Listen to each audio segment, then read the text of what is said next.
Hi guys, so for this video I'm using a crochet hook in size 2.75 millimeters, and you can use any crochet hook you want, just make sure it's appropriate for your yarn. So we can work this edging of border stitch directly into our project. So for our first row we'll insert our hook right here at where this chain is, then with chain 1, then right there in the same chain we'll make 1 single crochet. In the next chain we'll make 1 single crochet, then we'll make 1 single crochet in each chain throughout this row.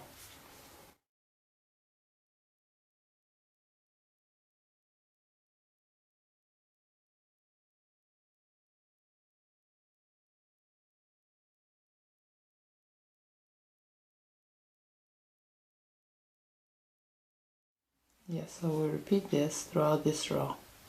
So this completes the first row. Now for a second row we'll chain 1, then we'll turn our work around, then right there through that first chain we'll make 1 single crochet,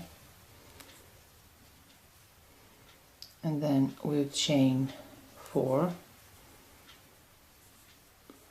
then right here through this fourth chain we'll make a slip stitch.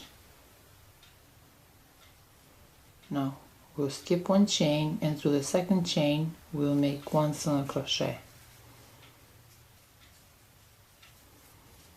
chain 4, right here through this fourth chain we'll make 1 slip stitch,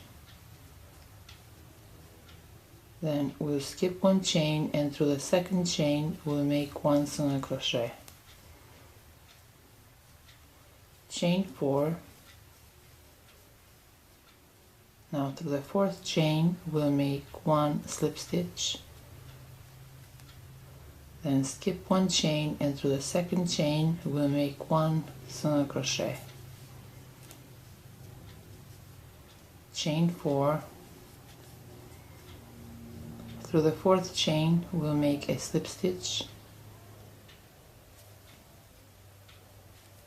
Now we'll skip 1 chain, and through the second chain we'll make 1 single crochet, and then we'll repeat this throughout this row. And these are the final results. Well, that is all for today guys. Thanks for watching.